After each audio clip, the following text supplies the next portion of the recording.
नमः संस्कृताय। आप सभी मित्रों को संस्कृत सुंदरी चैनल में हार्दिक स्वागत। आप नए जुड़े हैं तो आप चैनल को सब्सक्राइब करें, लाइक करें।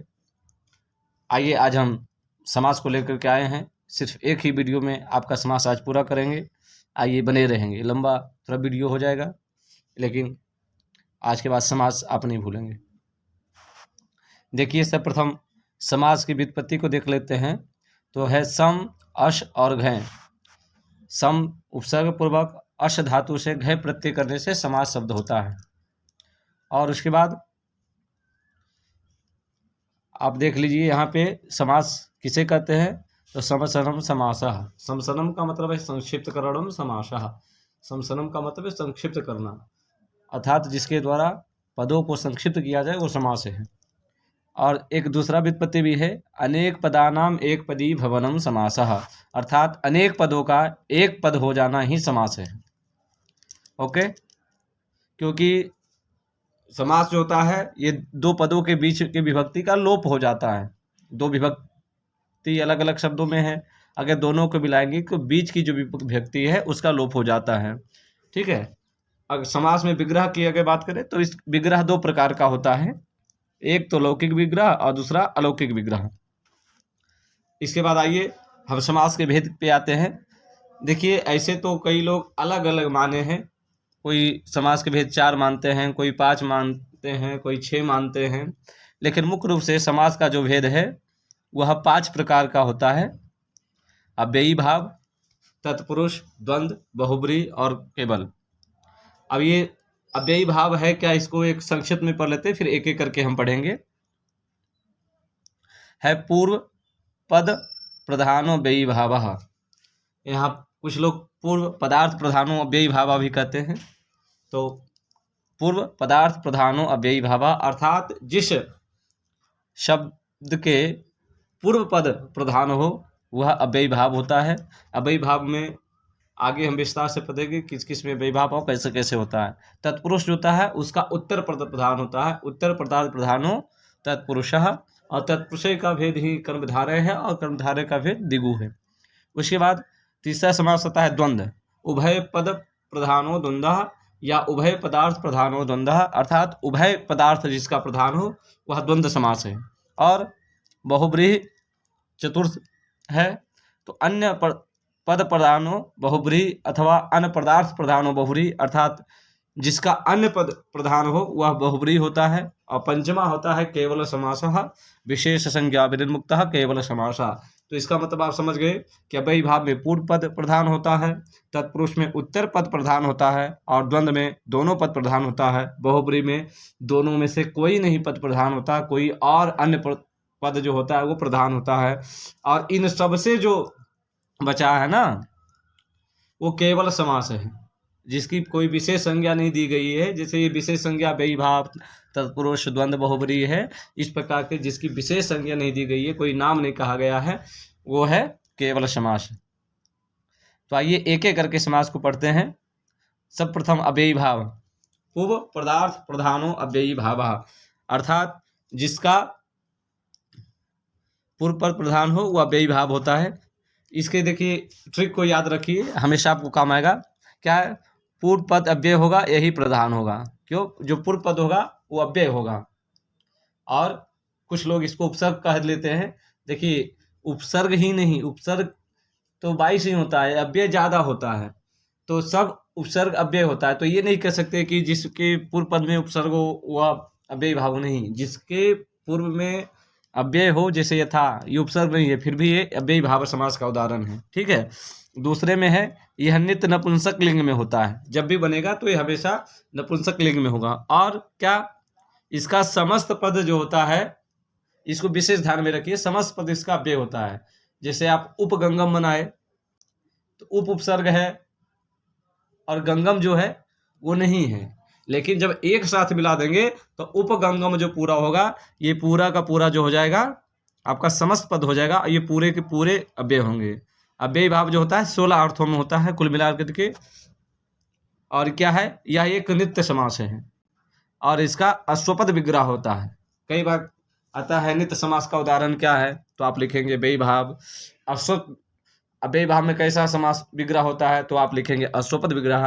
अव्ययी भाव कितनों अर्थों में होता है, तो आप लिखेंगे 16 अर्थों में। किस लिंग में होता है, तो आप बोलेंगे नपुंसक लिंग में। कौन सा पद प्रधान होता है, तो आप लिखेंगे पूर्व पद प्रधान होता है। समझ गए। उसके बाद आगे आइए, आगे है इसका सूत्र। सूत्र को लंबा हो जाएगा तो पूरा नहीं याद रखना है, आप थोड़ा सा याद रख सकते हैं। अव्ययम विभक्ति समीर समृद्धि, इसके आगे और है, लेकिन इतना याद रखेंगे तो आपको काम बन जाएगा परीक्षा में। उपयोगी जो परीक्षा है उसमें आपका काम प्रतियोगी परीक्षा में हो जाएगा। अव्ययम विभक्ति समीर समृद्धि, इसी प्रकार से पूरे 16 अर्थ को बताया गया है।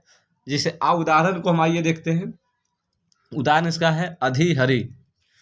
तो जहां जहां देखिए अधि आएगा ना, वहां अब ये याद रखिएगा कि अंत में इति आएगा। पूर्व में अगर अधि आया है तो अंत में इति आएगा। जैसे अधि हरि, तो हरि सप्तमी है तो हरौ इति ऐसा कर देंगे। उपगंगम, तो उप जहाँ आएगा वहाँ समीप के अर्थ में होता है, तो गंगायाः समीपम। सुमद्रम, ये कई बार पूछा जाता है। मद्राणाम समृद्धि, कुछ को आपको रटना पड़ेगा क्योंकि अश्वपद विग्रह है, बहुत सारे पद दूसरे जगह से भी ला के घुसाए जाते हैं इसमें। तो इस सब, जैसे मद्राणाम एक है, समृद्धि सु का अर्थ हो गया, तो मद्राणाम समृद्धि। निर्मक्षिकम, मक्षिका नाम अभावः। उसके बाद अति निद्रम, इसका विशेष याद रखिएगा। निद्रा संप्रति न युज्यते, अति निद्रम निद्रा संप्रति न युज्यते।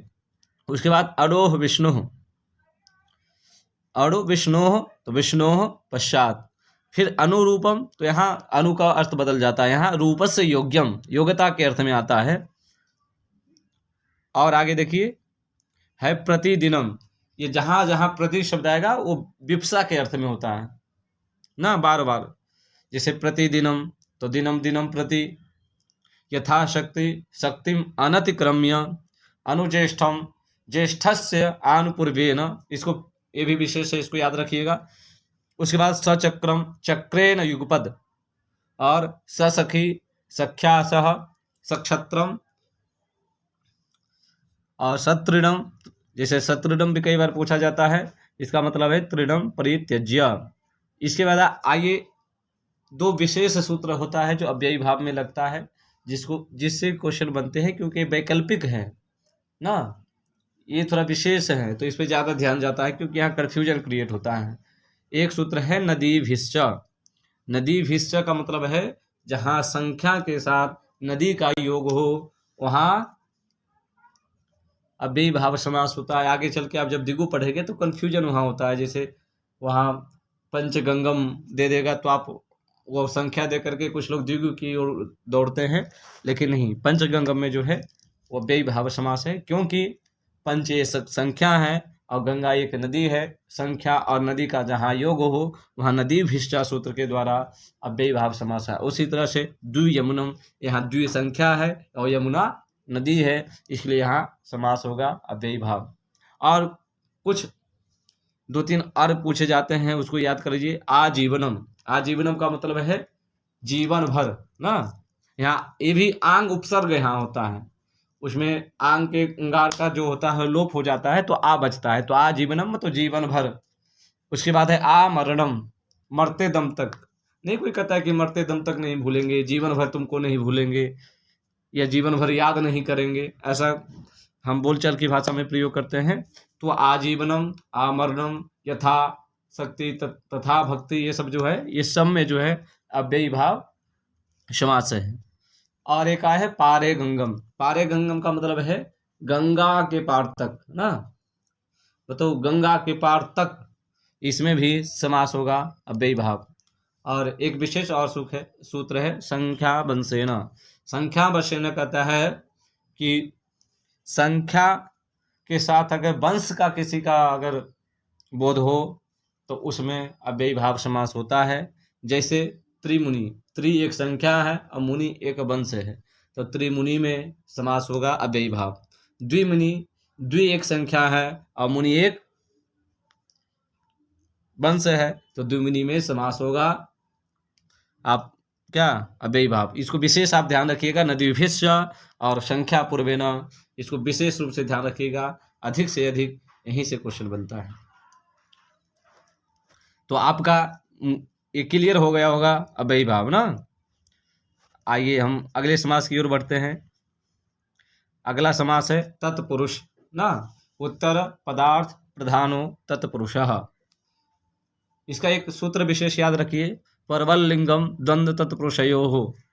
ठीक है, परवल लिंगम द्वंद्व तत्पुरुष। इसका मतलब है कि इसका जो लिंग होगा वो जो बाद वाला होगा ना, जैसे दो शब्दों के बीच में होता है तो जो बाद वाला शब्द होगा लिंग का निर्धारण उसके अनुसार होगा। किस सूत्र के द्वारा? परवल लिंगम द्वंद्व तत्पुरुषयोः। तत्पुरुष समास और द्वंद्व समास में दूसरे शब्द जो होते हैं उसके अनुसार लिंग का निर्धारण किया जाता है। आइए तत्पुरुष के भेद को देखते हैं। मुख्य रूप से तत्पुरुष का दो भेद है, एक समानाधिकरण, एक व्यधिकरण। आप इसको एक बार समझ लीजिए अच्छे से। समानाधिकरण का मतलब है कि दोनों तरफ जो है, इधर भी प्रथमा विभक्ति, इधर भी प्रथमा विभक्ति, तो ये समानाधिकरण है। इसी का नाम कर्मधारय है।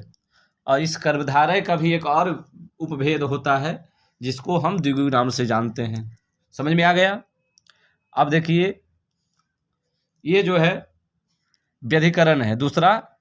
एक समानाधिकरण आपको बताए, समानाधिकरण में क्या होता है? 1.1 मतलब दोनों तरफ प्रथमा विभक्ति। पर व्यधिकरण के 6 भेद हैं।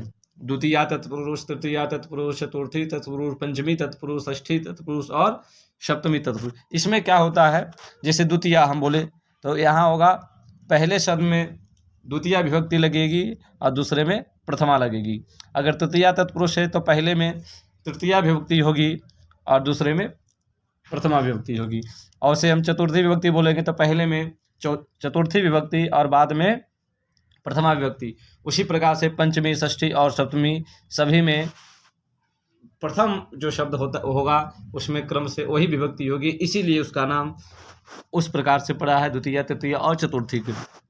देखिए व्यधिकरण को पहले देख लेते हैं। द्वितीया में आपको हमने बताया था कि पहला जो शब्द होगा वो द्विवचन में द्वितीया विभक्ति में होगा और जो दूसरा शब्द होगा वो प्रथमा विभक्ति में होगा। जैसे कृष्णम श्रितः, आप उदाहरण देख लीजिए एक बार पहले। तो कृष्णम में क्या है? द्वितीया विभक्ति है और श्रितः में प्रथमा विभक्ति है, इसलिए कृष्ण श्रितः जब बनेगा तो वहाँ द्वितीया तत्पुरुष होगा। इसके सूत्र है श्रित अतित पतित गत अत्यस्त प्राप्त पन्नेहि। आप याद रखिएगा क्योंकि सूत्र पूछा जाता है। श्रित अतित पतित गत अत्यस्त प्राप्त पन्नेहि।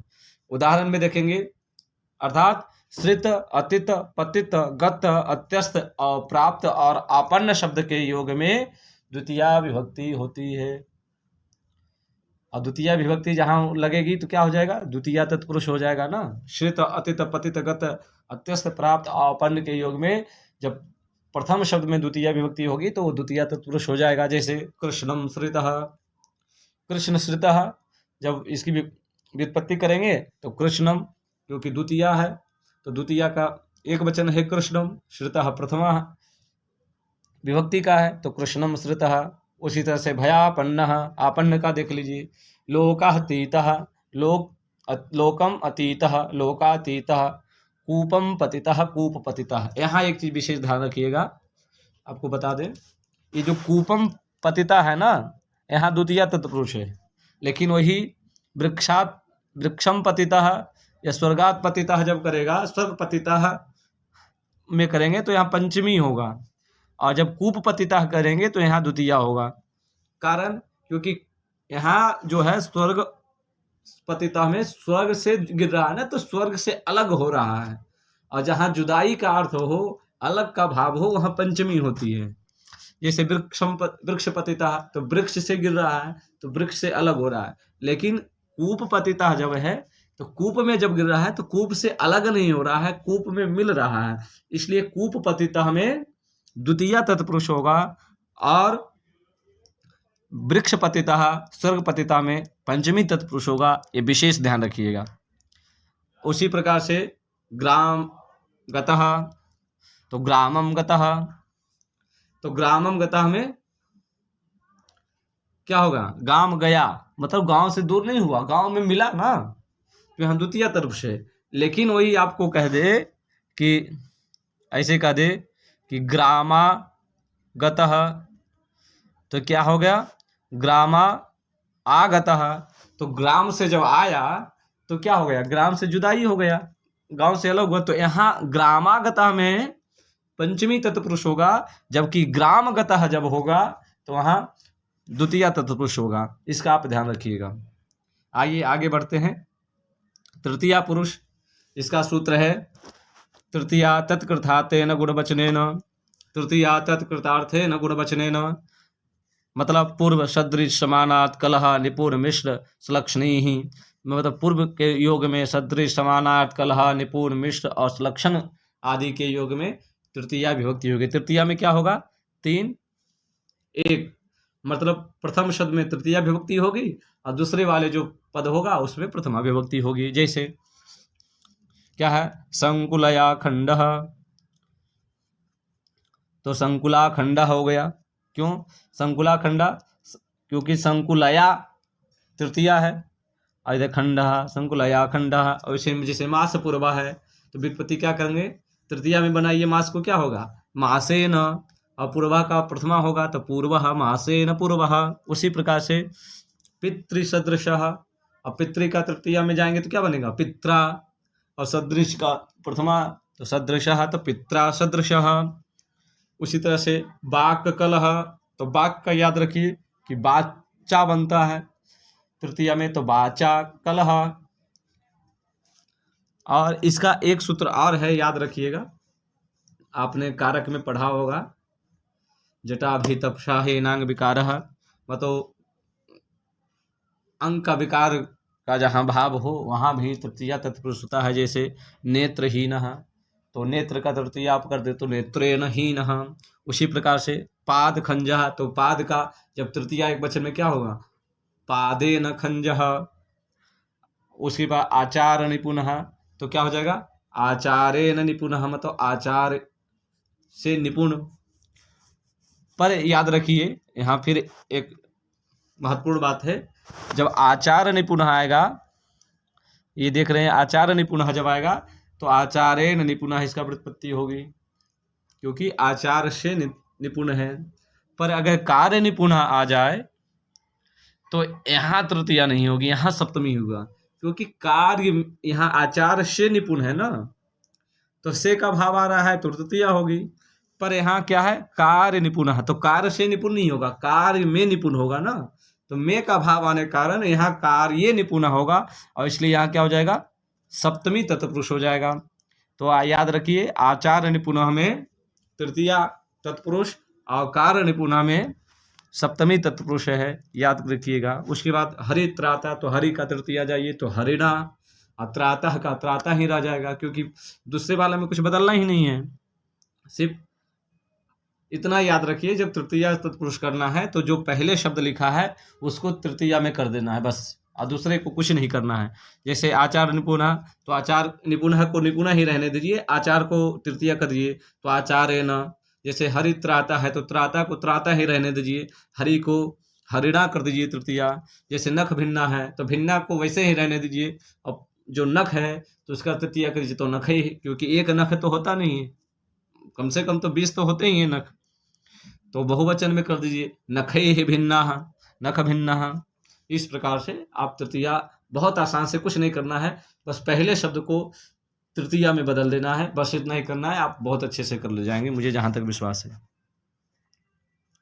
उसके बाद आइए चतुर्थी तत्पुरुष के बारे में जाने। चतुर्थी का सूत्र है चतुर्थी तदर्थात् बलिहित सुखरक्षितैः, मतलब चतुर्थी जो होता है वो अर्थ बलि हित सुख और रक्षित के अर्थ में होता है। जैसे यहाँ भी सेम वही चीज करना है, पहले को वैसे ही रखना। तत्पुरुष का बहुत आसान है, आप समझ लीजिए कि जो दूसरे शब्द है उसमें कोई परिवर्तन नहीं करना, सब में प्रथमा विभक्ति रहेगी। खाली अब तृतीया तत्पुरुष है तो तृतीया में बदलिए, यहाँ चतुर्थी है तो चतुर्थी में बदलिए, तो भूत को चतुर्थी में बदलिए, क्या हो जाएगा, भूताय, बलि को इसे भूताय। अब बहुत सारे भूत तो बहुवचन में है तो भूतेभ्यो बलि ही। जैसे गोहितम तो गोभ्य हितम, युप दारू तो दारू को वैसे ही रख दीजिए, युप का चतुर्थी कर दीजिए तो युपाय दारुः। गो सुखम, तो सुखम को वैसे ही रख दीजिए, गो को चतुर्थी में बदल दीजिए। गो रक्षितम, तो रक्षितकम को वैसे रखिए, गो को चतुर्थी में कर दीजिए। बस इतना ही आपको करना है, आप बहुत आसान से कर ले जाएंगे। उसके बाद आइए पंचमी की ओर बढ़ते हैं। पंचमी तत्पुरुष में जो आप देख लीजिए, पंचमी भय न, अर्थात भय के अर्थ में पंचमी तत्पुरुष होता है ना। और क्या है, ये अलग होने के अर्थ में भी, जैसे अभी आपको बताया था स्वर्गपतितः, उसके बाद बताया था वृक्षपतितः, उसी पर अलग होने के अर्थ में तथा भय के अर्थ में पंचमी विभक्ति होती है। जैसे चौर भयम, तो सेम वही काम करना है, भयम को वैसे रह देना है, चोर को पंचमी बदलिए तो चौरात भयम। सिंह भीतः, तो भीता को वैसे रहने दीजिए, सिंहात भीतः। स्वर्गपतितः, स्वर्ग को पंचमी बदलिए स्वर्गात पतितः। बंधन मुक्तः, तो बंधनात् मुक्तः। मार्ग भ्रष्टः, तो भ्रष्टा को रहने दीजिए, मार्ग को पंचमी में कर दीजिए तो मार्गात भ्रष्टः। ग्रामागतः, तो गतः को वैसे रहने दीजिए, ग्राम को ग्रामात गतः। आगतः इधर है ना, और ग्राम को ग्रामात कर दीजिए तो ग्रामात आगतः, मतलब गांव से आया, तो गांव से दूर हुआ, इसलिए अलग होने के, पृथक होने के अर्थ में पंचमी तत्पुरुष होता है। इसी प्रकार से आइए आगे की ओर बढ़ते हैं, षष्ठी तत्पुरुष की ओर। षष्ठी तत्पुरुष में क्या करना है, जो पहला शब्द है, पहला पद है, उसको षष्ठी में बदल देना है और दूसरे वाले को वैसे ही रहने देना है। जैसे आप देख सकते हैं राज पुरुषः, तो पुरुषः को वैसे ही रहने दीजिए। राज राजन शब्द से बनता है, तो उसके षष्ठी में बनता है राज्ञः, तो राज्ञः पुरुषः ऐसा आ जाएगा। सबसे ज़्यादा उदाहरण राज्ञः पुरुषः का आता है, आप इसको याद रखिए। और इसका सीधा षष्ठी को समझने का मतलब है कि आप जहाँ पर देखिए आ जाए संबंधवाची शब्द आ जाए, जैसे माता पिता पुत्र दादा नाना नानी, उसका उसकी, जैसे उसका पिता उसकी माता उसका भाई उसका बहन उसकी दादी उसकी नानी का के की, जैसे षष्ठी में होता है।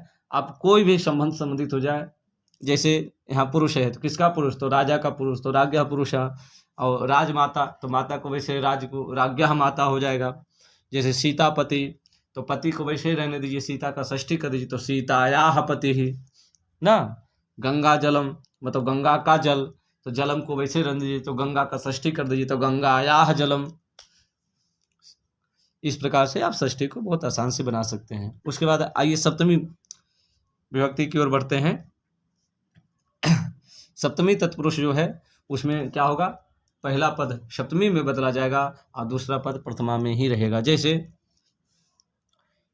देख लिए क्या है, स्वर्ण निपुण कुशल प्रवीण किताब आदि जो अर्थ वाले शब्द हैं उसमें सप्तमी विभक्ति होती है। जैसे वहाँ हमने बताया था कार्ये निपुणः, उसी प्रकार से जैसे द्यूत कितवः, तो कितवः को वैसे रहने दीजिए और दूत को द्यूते कर दीजिए। सप्तमी में दूते, जैसे राम का राम है तो द्यूत का द्यूते, तो द्यूते कितवः। कार्य कुशलः, तो कुशला को वैसे रहने दीजिए, प्रथमा से पहला शब्द को बदलना है सप्तमी में, तो कार्य का, जैसे राम का राम है तो कार्य का कार्य, तो कार्य कुशलः। पटुः, कार्य पटुः, तो पटुः प्रथमा में ही रहेगा, और कार्य का, जैसे राम का राम है तो वैसे कार्य का कार्य, तो कार्य पटुः, कार्य पटुः हो गया। ठीक है। उसके बाद आइए हम दूसरे भेद की ओर बढ़ते हैं, जिसको हम कह रहे थे कर्मधारय ना, क्योंकि हम दो भेद पढ़े थे तत्पुरुष के, व्यधिकरण और समानाधिकरण। तो व्यधिकरण के तो 6 भेद हमने पढ़ लिया द्वितीय से, लेकिन प्रथमा को हमने छोड़ा था, तो प्रथमा जो है वो समानाधिकरण ही है, उसी को कर्मधारय कहते हैं। और कर्मधारय का एक और भेद है द्विगु, उसको भी हम लोग पढ़ेंगे। उसके बाद कुछ उपपद भी विभक्तियाँ होती हैं, उसको भी, उपपद समासों को भी पढ़ेंगे। आइए, कर्मधारय का सूत्र क्या है, विशेषणम विशेषेण बहुलम। क्या है, विशेष्यम विशेषेण बहुलम। कर्मधारय के देखिए मुख्य रूप से 4 भेद हैं। कितने भेद, 4 भेद हैं। आइए एक एक करके इसको देखते हैं, क्योंकि कर्मधारय से भी 1-2 क्वेश्चन बन ही जाता है। अगर जहां आप व्याकरण संबंधित या संस्कृत संबंधित कोई भी परीक्षा देते हैं तो समास प्रत्यय इत्यादि तो ऐसे हैं जहां से क्वेश्चन बनना ही बनना होता है। तो क्या है, विशेषेण, विशेषणम विशेषेण बहुलम। तो विशेषण पूर्व पद कर्मधारय पहले देख लेते हैं। विशेषण पूर्व पद कर्मधारय का मतलब क्या है कि जिसके पूर्व पद में विशेषण हो ना। अब विशेष जब पूर्व पद में विशेषण होगा तो दूसरे पद में क्या होगा, विशेष, क्योंकि विशेष और विशेषण दो ही चीज होता है। जैसे कहे राम सुंदर है तो राम विशेष हो गया और राम के अंदर जो विशेषता है सुंदरता का वो विशेषण हो गया। तो कर है पूर्व पद विशेषण जो है विशेषण पूर्व पद है, तो जो विशेषण होगा पूर्व पद में होगा, विशेष जो होगा उत्तर पद में होगा। जैसे कृष्ण सर्पः, इसमें क्या होता है आपको बताए ही हम कि दोनों में जो होगा इधर भी प्रथमा विभक्ति और इधर भी प्रथमा विभक्ति, दोनों शब्द या कह लीजिए दोनों पद में जो है प्रथमा विभक्ति ही होती है। जैसे कृष्ण सर्पः, तो सर्प विशेष है। अब कह रहे हैं सर्प कैसा है, तो कह रहे हैं कृष्ण, कृष्ण मतलब काला सर्प है। तो काला जो कृष्ण है वो इसकी विशेषता विशेषण हो गया और विशेष क्या हो गया, सर्प। तो कृष्ण सर्पः, तो कृष्णः सर्पः।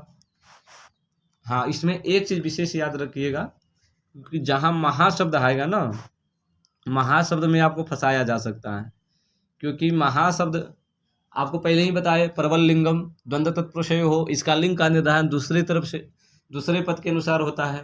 तो महा में क्या है ना, जैसे आप जैसे महात्मा है, ठीक है, तो महात्मा जब बोलेंगे तो आत्मा पुल्लिंग शब्द है ना, आत्मन, तो यहाँ होगा महान असो आत्मा महात्मा।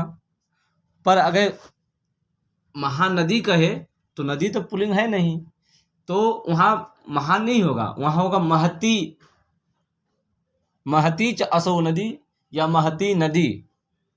उसी प्रकार से नपुंसक लिंग में महाशब्द का प्रयोग करें, जैसे आप देख सकते हैं यहाँ महाकाव्यम है ना, तो यहाँ काव्यम क्या है, या महान काव्यम नहीं होगा क्योंकि काव्य नपुंसक लिंग है। तो विशेषण भी विशेष के अनुसार ही होता है, तो विशेष के नपुंसक लिंग में है तो विशेषण भी नपुंसक लिंग में होगा। तो क्या होगा, महान, महती और महत। तो पुल्लिंग में महान, स्त्रीलिंग में महती और नपुंसक में महत, तो क्या होगा महत काव्यम महाकाव्यम, ठीक है।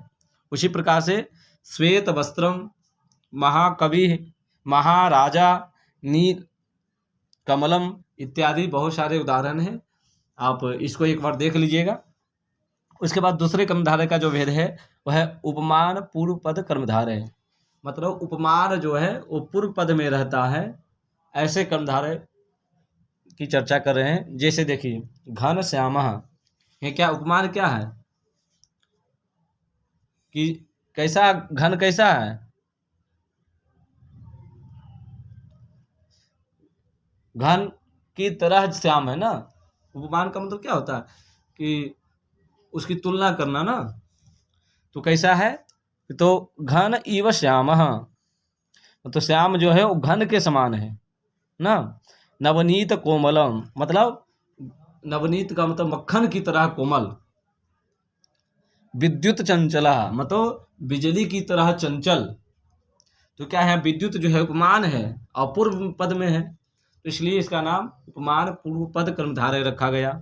उसी प्रकार से पुरुष सिंहा, नरसिंह इत्यादि कई उदाहरण मिलते हैं। उसके बाद आइए रूपक कर्मधारय होता है तीसरे भेद के रूप में। रूपक कर्मधारय जिसमें क्या है, साम्यता दिखाई जाती हो, जैसे शोकाग्नि, एक के ऊपर दूसरे का आरोप किया जाए, जैसे शोक एवं अग्नि, इसमें उसके समान नहीं बता रहा है, कह रहा है शोक ही अग्नि है। शोक एवं अग्नि मतलब जो शोक है, क्योंकि कहते हैं ना कि शोक भी जलाता है अग्नि भी जलाता है, तो शोक एवं अग्नि, शोक ही अग्नि है, ऐसा अग्नि का जो है आरोप शोक पर किया जा रहा है। वो विद्या एवं धन, मतलब विद्या ही धन है, विद्या धन के समान है ऐसा नहीं कर रहे हैं। उसमें इव था ना घनी विश्यामा, इसमें नहीं ऐसा है, इसमें विद्या एवं धनम, विद्या ही धन है ऐसा कर रहे हैं। आगे मुख कमलम, मतलब मुख कमलम एव, मतलब मुख कमल ही है, कमल के समान है, मुख क्या है, कमल ही है, इसलिए इसका नाम पड़ा उप क्या है, रूपक कर्मधारय। उसके बाद चौथे के रूप में आता है उभय पद विशेषण कर्मधारय। उभय पद विशेषण का मतलब है कि दोनों पद विशेषण होता है, इसमें विशेष कुछ नहीं होता, दोनों विशेषण ही विशेषण होता है, इसमें आप फंसिएगा नहीं, ये द्वंद्व की तरह ही होता है। कुछ लोग इसको द्वंद्व समझ लेते हैं। जैसे पीत कृष्ण, यहाँ क्या है, पीला और काला, ये दोनों वर्ण है और दोनों विशेषण है, कह सकते हैं। उसकी साड़ी पीली है, उसकी साड़ी काली है ना, तो काला पीला दोनों क्या है, विशेषण है। इसमें विशेष नहीं होता है, सिर्फ विशेषण होता है, इसलिए इसका नाम पड़ा उभय पद विशेषण कर्मधारय, दोनों पद विशेषण होता है। किस और क्या होगा, पीतस्य कृष्णस्य, उसकी, या फिर इसको आप इस तरह से पीतः चासौ कृष्णः, पीत कृष्णः ऐसा भी कर सकते हैं। उसके बाद चराचरम मतलब चरस्य अचरस्य, उसके बाद क्या है, कृताकृतम, इसी प्रकार से दोनों विशेषण है, मतलब किया और न किया, ऐसा ना। शीतोष्णम मतलब ठंडा और गर्म, शीतम च उष्णम च, ये आपको लगेगा द्वंद्व की तरह, लेकिन द्वंद्व है नहीं, ये क्या है, उभय पद कर्मधारय है। आप इसको विशेष से एक बार देख करके जाइएगा। उसके बाद हमने आपको बताया था कि कर्मधारय का एक उपभेद होता है जिसको हम द्विगु नाम से जानते हैं, तो उसका सूत्र है संख्या पूर्वो द्विगु, अर्थात जिसके पूर्व में संख्या हो उसमें द्विगु समास होता है। जैसे पंचगवम पंचानाम गवानाम समाहारः, है ना, 5 गायों का जो समूह है वो पंचगवम है। पंचपात्रम पंचानाम पात्राणाम समाहारः, 5 पात्रों का जो समूह है, ठीक है। त्रिलोकी त्रयानाम लोकानाम, 3 लोकों का जो समूह है वो क्या है, त्रिलोकी है।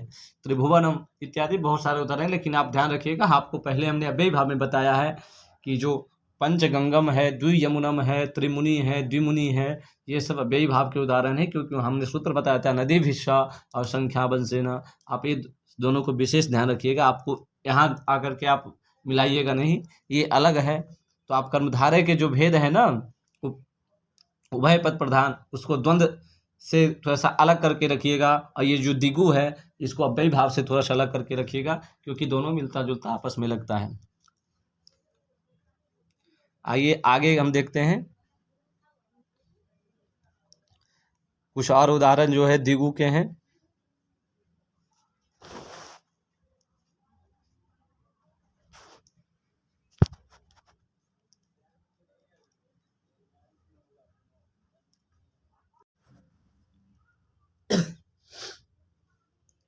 और देखिए उदाहरण क्या है, अष्टाध्यायी मतलब अष्टानाम अध्यायानाम समाहारः ना, चतुर्भुजा चतुर्णाम भुजानाम समाहारः मतलब 4 भुजाओं का समूह, अष्टाध्यायों का जो समूह है उसको अष्टाध्यायी कहते हैं। हाँ, एक और विशेष है शताब्दी, आप इसको ध्यान रखिए, क्या है शताब्दी, शतानाम अब्दानाम समाहारः, इसका व्युत्पत्ति को ध्यान में रखिएगा।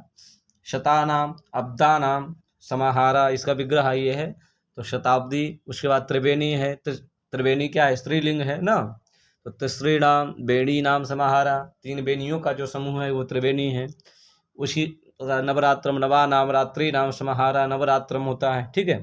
लेकिन विशेष चीज़ आप यहाँ और ध्यान रखिएगा, जैसे द्वित्रा है, पंचसा है, ये बहुब्रीहि के उदाहरण है। यहाँ संख्या देख करके आप दिखोले ही मारना है, ठीक है। उसी प्रकार से सप्तर्षया है, ये तत्पुरुष का उदाहरण है। पंचानना है, ये बहुब्रीहि का उदाहरण है, ठीक है। पंचगंगम है, जैसे आपको बताया था पहले भी हम, ये अव्ययी भाव के उदाहरण है। उसी प्रकार से एकादश अष्टादश ये द्वंद्व के उदाहरण है। ये अष्ट देख करके आप द्विगुण नहीं मारिएगा, यहाँ एकादश जो है, अष्टादश है, त्रयोदश है, द्वादश है, ये सभी जो है द्वंद्व के उदाहरण है। ये विशेष रूप से हम इसको हेडलाइन कर देते हैं, इसको आप विशेष रूप से देख लीजिए, क्योंकि ये बहुत महत्वपूर्ण है। ये शब्द फंसाने के लिए पूछा जा सकता है आपसे। उसके बाद जो है कुछ उपपद समास हैं, उसको देख लेते हैं।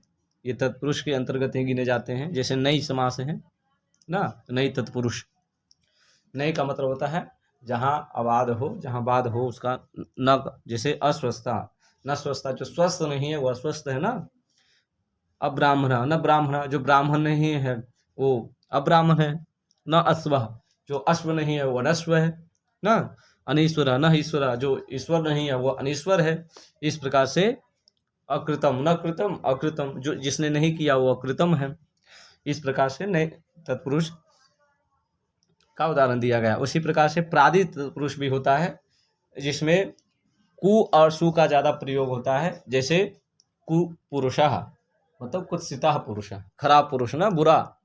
और सु बोले तो अच्छा, और कु बोले तो बुरा, नहीं कहते हैं कुपुत्र है, सुपुत्र है। सुपुत्र बोले तो अच्छा और कुपुत्र बोले तो बुरा पुत्र। उसी प्रकार से कुपुरुषा मतलब कुत्सिता पुरुषा, खराब पुरुष ना।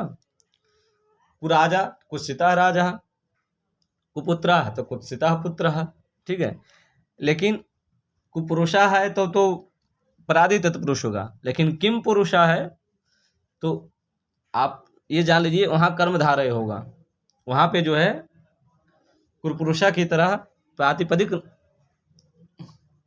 प्रादि तत्पुरुष नहीं होगा ना। वहाँ क्या होगा, हालांकि विग्रह तो कुत्सिता पुरुषा ही होगा, लेकिन किम पुरुषा होगा तो वो जाकर के कर्मधारय में हो जाएगा। और सबसे ज्यादा जो पूछा जाता है वो है प्राचार्य। ये सबसे ज्यादा परीक्षाओं में पूछा जाता है प्राचार्य, इस प्रगतः आचार्य प्राचार्य ना। ये प्रादि तत्पुरुष के कुछ उदाहरण थे। उसके बाद एक उपपद तत्पुरुष होता है, जैसे कुंभकार, कुंभम करोति इति कुंभकार, जो कुंभ को करता है वो कुंभकार है ना।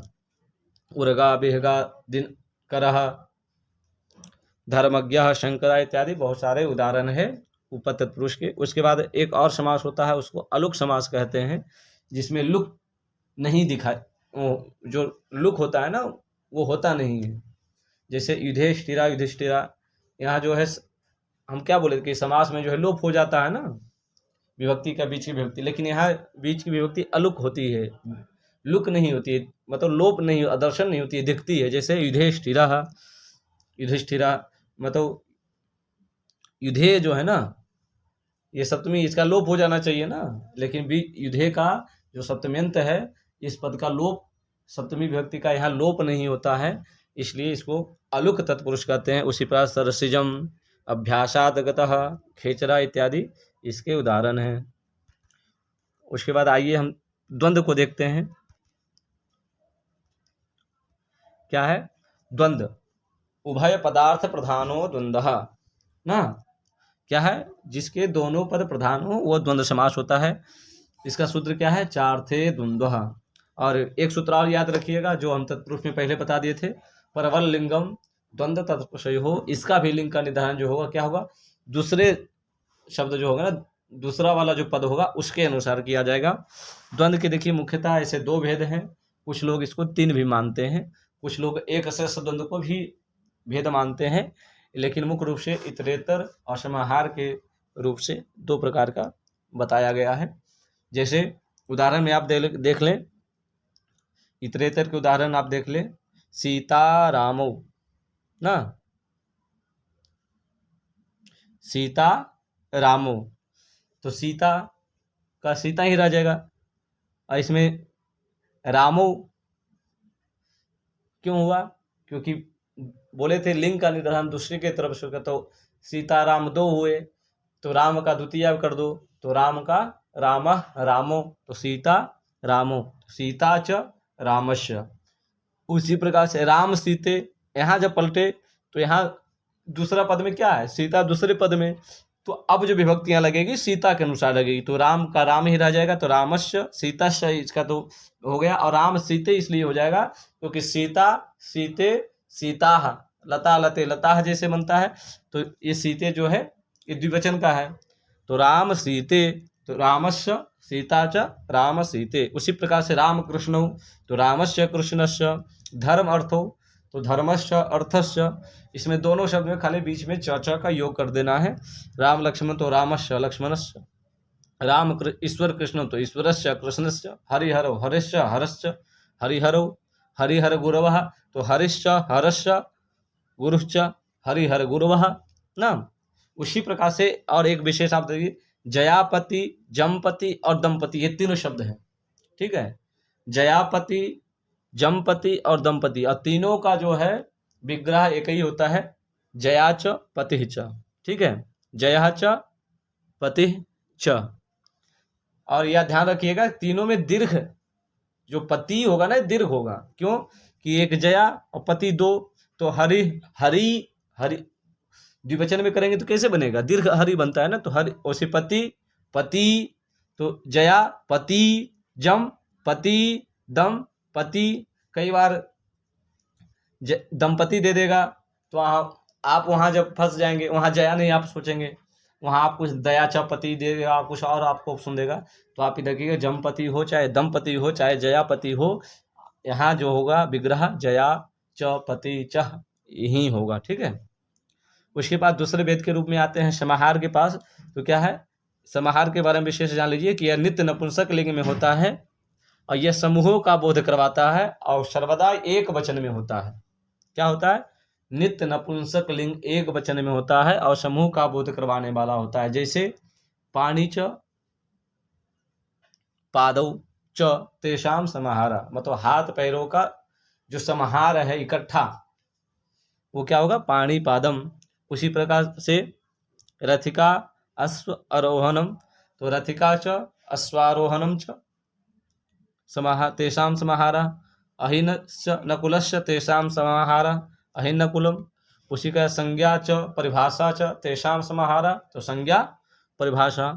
और तीसरा जो भेद है वो है एक शेष।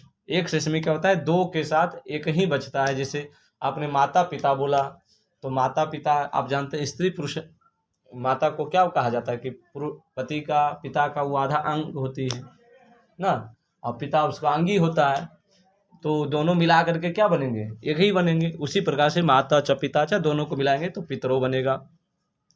पुत्रों के तो पुत्रश्य पुत्रश्य दोनों क्या बनेगा, पुत्रो बनेगा। हंसो तो हंसी च हंसश्च हंसो, उसी प्रकार से दुहितारो ससुरो इत्यादि इसके रूप बनते हैं। कुछ और रूप बनते हैं, आप इसको देख लीजिए। जैसे एकादश है तो एका च दश च, यहाँ आप द्विगु नहीं लगाइएगा, ये जो है द्वंद्व का उदाहरण है। द्वादश द्वौ च दश च, अष्टादश अष्टौ च दश च, त्रयोदश त्रयः च दश च, या फिर कहते त्रयः च दश च तेषाम समाहारा त्रयोदशा, ऐसा भी बन जाता है। तो क्या हो गया, त्रयोदश त्रयः च दश च द्वौ च दश च, इस प्रकार से एक से इसके उदाहरण मिलते हैं। आइए उसके बाद बहुब्रीहि को देख लें। क्या है, अन्य पदार्थ प्रधानो बहुब्रीहि, मतलब ना तो पूर्व पद प्रधान होगा, ना तो उत्तर प्रधान होगा, ना तो दोनों पद प्रधान हो, क्या होगा, कोई और पद इसका प्रधान होगा। इसका सूत्र है अनेक मन्य पदार्थे, मतलब जो अनेक पद है, ये दोनों से भिन्न जो पद है वह पदार्थ जो है वह इसमें विशेष होगा। जैसे बहुब्रीहि के भेद के रूप में देखें तो बहुब्रीहि के भी भेद दो तरह के होते हैं। तो आइए अब हम बहुब्रीहि को देखते हैं। अन्य पदार्थ प्रधानो बहुब्रीहि, सूत्र है इसका अनेक मन्य पदार्थ है, अर्थात जो अनेक पद की विशेषता के कारण समास हो वह बहुब्रीहि समास है। ना तो उसमें पूर्व पद प्रधान होगा, ना तो उत्तर पद प्रधान होगा, ना तो उभय पद प्रधान होगा, इसमें कोई अन्य पद प्रधान होगा। ये मुख्यतः दो प्रकार से है, तत्पुरुष के समान ही। समानाधिकरण बहुब्रीहि और व्यधिकरण बहुब्रीहि। समानाधिकरण के नाम से ही आपको पता चल रहा होगा कि समान अधिकरण, अर्थात जो दोनों पद की विभक्तियां समान हो वो समानाधिकरण है। जैसे पीताम्बरः पीतम अम्बरम यस्य सः, अर्थात पीतम में भी द्वितीया है और अम्बरम में द्वितीया है, और अन्य पद प्रधान निकल रहा है। जैसे ना तो पीतम इसका अर्थ पीला निकल रहा है, ना तो अंबर अर्थ निकल रहा है। तीसरा अर्थ क्या निकल रहा है, पीला है अंबर जिसका, अर्थात भगवान विष्णु। उसी प्रकार से लंबोदरः लंबम उदरम, दोनों में देखिए समान विभक्ति है लेकिन अर्थ अलग निकलेगा। ना तो लंबा अर्थ निकलेगा, ना तो उदर का मतलब पेट होता है, पेट अर्थ निकलेगा। क्या लगेगा, लंबा है पेट जिसका, अर्थात भगवान गणेश, अर्थात अन्य अर्थ निकल रहा है। उसी प्रकार से नीलकंठा नीलः कंठा यस्य सः, अर्थात भगवान शिव।